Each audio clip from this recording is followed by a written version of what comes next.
నమస్తే welcome to Disha TV. ఇక SC వర్గీకరణ బిల్లు అయితే అసెంబ్లీలో ఇక ప్రవేశపెట్టారు. మరికొద్ది గంటల్లో కూడా బిల్లు కూడా పూర్తి స్థాయిలో ఇక ఆమోదం పొందింది. ఈ నేపథ్యంలో గాంధీ భవన్లో కూడా కాంగ్రెస్ నేతలు అలాగే దళిత సంఘాల నాయకులు కూడా పెద్ద ఎత్తున సంబరాలు చేస్తున్నారు. ప్రస్తుతం మనతో పాటు కాంగ్రెస్ నేత అలాగే ఉద్యమకారులు పిడమర్తి రవి గారు ఉన్నారు. వారితో మాట్లాడదాం. వర్గీకరణ విషయంలో పెద్ద ఎత్తున కొన్ని సంవత్సరాలుగా పోరాటం కొనసాగుతుంది. చాలామంది కూడా ఆత్మహత్యలు చేసుకున్న పరిస్థితి కనిపిస్తుంది. ఈ నేపథ్యంలో కాంగ్రెస్ పార్టీ ముందుకొచ్చి అసెంబ్లీలో ప్రవేశపెట్టడం, ఇది పూర్తి స్థాయిలో కూడా మద్దతు ఇవ్వడం పట్ల ఎట్లా ఫీల్ అవుతున్నారు?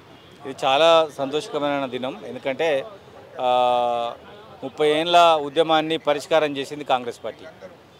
నిజానికి గతంలో రాజశేఖర రెడ్డి ఉన్నప్పుడు, చంద్రబాబు నాయుడు ఉన్నప్పుడు, కేసీఆర్ ఉన్నప్పుడు ఈ సమస్య ఉండే, వాళ్ళు పరిష్కారం చేయలేకపోయినారు.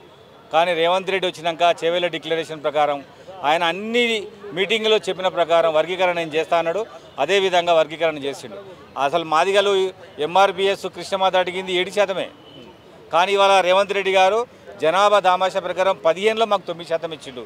ఇది కూడా రేపు మా రిజర్వేషను కులాల లెక్కలు జరిగినాక 2025లో 26లో కనుక భారతీయ కేంద్రం కులాల లెక్కలు జరిగినాక మా రిజర్వేషన్ మళ్ళీ పెరుగుతుంది.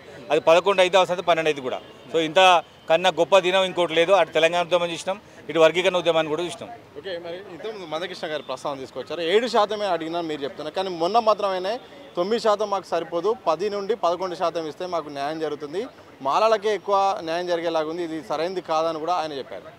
కృష్ణమాదిగకి ఏంటంటే దీన్ని పంచాయతీ పెట్టి ఆపాలని, దీంట్లో ఏదో కొర్రీలు పెట్టి ఆపాలని కృష్ణమాదిగ అనుకున్నాడు. కానీ సీఎం గారు వర్గీకరణ చేయాలని కృతనిశ్చయంతో ఉన్నాడు. అయితే ఆయన ఉద్యమం 1994లో ప్రారంభించినప్పుడు 7% డిమాండే పెట్టిండు. కానీ 2014లో తెలంగాణ రాష్ట్రం వచ్చింది. తెలంగాణ రాష్ట్రం రాగానే తెలంగాణలో జనాభా పెరిగింది. మాదిగల జనాభా పెరిగేసరికి మా జనాభా అనుగుణంగా మా రిజర్వేషన్ రావాలని మేము కోరినాం. కానీ కృష్ణమాదిగ ఎప్పుడు కూడా షమీమ్ అఖ్తర్ కానీ లేకపోతే బయట కానీ వాళ్ళ మీటింగ్ల కాడ ఎప్పుడు కూడా ఆయన 9% కానీ 11% కానీ అనలే. ఆయన నిర్లక్ష్యం వల్ల, ఆయన యొక్క కుట్రపూరిత వైఖరి వల్ల ఇవాళ తెలంగాణ మాదిగలు 1% రిజర్వేషన్ కోల్పోయిండు. ఆయన మాట్లాడకుండా మాదిగ జాతికి అన్యాయం చేసిండు. కాబట్టి కృష్ణమాదిగకు అన్యాయం జరిగిందని చెప్పే అర్హత, నైతిక అర్హత లేదు. సీఎం గారు మేము 7 అడిగితే 9 ఇచ్చిండు. అది కూడా రేపు 10 అయింది, 11 అయింది. కాబట్టి రిజర్వేషను మా జనాభా పెరిగిన కొద్దీ మా రిజర్వేషన్ పెరుగుతుంది. ఇందులో కృష్ణమాదిగ ఆందోళన పడాల్సిన అవసరం లేదు. కృష్ణమాదిగ ఆల్రెడీ టెంటు బిచాన మొత్తం ఎత్తేసి ఆంధ్రకు పోయిండు. ఆంధ్రాలనైనా మాదిగలకు ఎంతో సొంత చెప్పమను. మరోవైపు మాలా సంఘాల కొంతమంది నాయకులు అయితే మాకు అన్యాయం జరిగింది, 5%కే పరిమితం చేశారని ఒక వర్గం అంటే, అందులో మాల ఉపకులాలు కూడా మాలలతో కలిసి ఉండడం కరెక్ట్ కాదు, మేము ఉండలేము, మాకు కూడా అన్యాయం జరుగుతుంది పెద్ద ఎత్తున అంటున్నారు. ఇది ఎట్టి పరిస్థితుల్లో కోర్టులో నిలదు, మాకు అన్యాయం జరుగుతుందన్న వాళ్ళకు ఏం సమాధానం చెప్తారు? అంటే నిజానికి ఏంటంటే భారతదేశంలో ఏ కులం ఇంకో కులంతో ఉండదు. మేమంతా ఒక షెడ్యూల్లో ఉన్నవాళ్ళం. వాళ్ళు ఇవాళ మొత్తం వ్యతిరేకించిన వాళ్ళు ఇవాళ మాకు అన్యాయం జరుగుతుందంటారు. ఇవాళ రాష్ట్ర ప్రభుత్వం చేసినటువంటి గొప్ప నిర్ణయం ఏంటంటే, జనాభా తక్కువ ఉండి ఎక్కువ అవకాశాలు పొందిన వాళ్ళని ఏ గ్రూపులో వేసిండ్రు, సంచార జాతులను ఏ గ్రూపులో వేసిండ్రు. వాళ్ళకన్నా మెరుగైనటువంటి మాదిగ ఉపకులాలని SCBలో పెట్టుకున్నారు.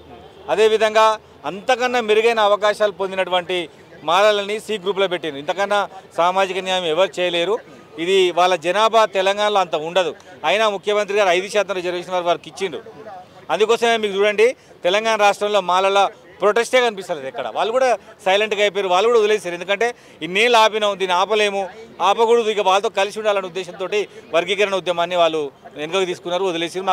మాకు కూడా చాలా సంతోషం అటువంటి నిర్ణయం తీసుకోవడం. మేము కూడా స్వాగతిస్తున్నాం. వాళ్ళు ఏం చేయట్లేరు. అయితే ఉద్యోగ నోటిఫికేషన్ విషయంలో మాత్రం వర్గీకరణ తర్వాతనే నోటిఫికేషన్లు ఇస్తామని సీఎం రేవంత్ రెడ్డి చెప్పి మాట తప్పారు. గ్రూప్ 1 కానీ గ్రూప్ 2 సంబంధించిన ఫలితాలు ఎలా విడుదల చేస్తారు, దీనివల్ల మాదిగలకు నష్టం జరగదని కూడా కృష్ణమాదిగతో పాటు చాలామంది అంటున్నారు. 30 ఏళ్ళ నుంచి మాదిగలకు అన్యాయం జరిగిన మాట నిజమే. ఆయన కేసీఆర్ అప్పుడు మాట్లాడలే, చంద్రబాబు నాయుడు మాట్లాడలే, కేవలం కాంగ్రెస్ పార్టీని దుష్ప్రచారం చేయడం కోసం కృష్ణమాదిగ అట్లా అంటాడు. కానీ ఆ నోటిఫికేషన్లు మొత్తం కూడా టీఆర్ఎస్ గవర్నమెంట్లో వచ్చిన నోటిఫికేషన్లు తప్ప ఇప్పుడు లేటెస్ట్గా వచ్చినటువంటి నోటిఫికేషన్లు కాదు, ఆగస్టు 1 నుంచి వచ్చిన నోటిఫికేషన్లు కాదు. ఆ వరకు ముందు నోటిఫికేషన్లు కనుక SC వర్గీకరణ అమలు చేస్తే అది కొట్టేస్తుంది. దాన్ని చదువుకున్న ఎవరికైనా ఈ విషయం తెలుసు.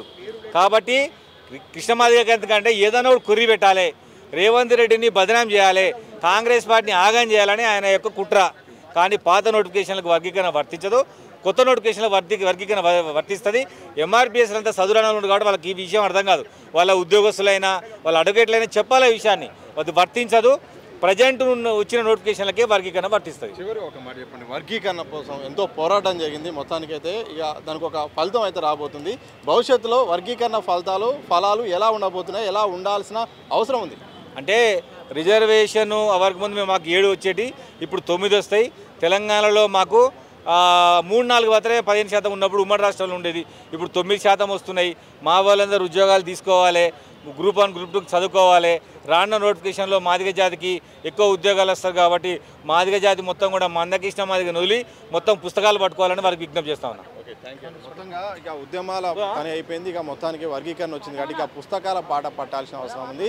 రేవంత్ రెడ్డి గారు తప్పకుండా మాట ఇచ్చారు, తప్పకుండా దాన్ని నెరవేర్చే లక్ష్యంతో వర్గీకరణ విషయంలో మాత్రం బిల్లు అయితే అసెంబ్లీలో ప్రవేశపెట్టారు. ఇక కృష్ణమాదిగ గారికి కాంగ్రెస్ వర్గీకరణ చేయడం ఇష్టం లేదు, అందుకనే ఆయన ప్రతి అడుగు అడ్డుపడే ప్రయత్నం అయితే చేశారు. ఏదైనప్పటికీ కూడా వర్గీకరణ విషయంలో కాంగ్రెస్ ప్రభుత్వం అయితే అనుకూలంగా ఇవ్వడం కూడా మాకు ఎంతో ఆనందంగా ఉందని కూడా పెడమర్తి రవి గారు చెప్పిన సందర్భాన్ని చూడొచ్చు. కెమెరా పర్సన్ వంశీతో సతీష్, దిశా టీవీ, హైదరాబాద్.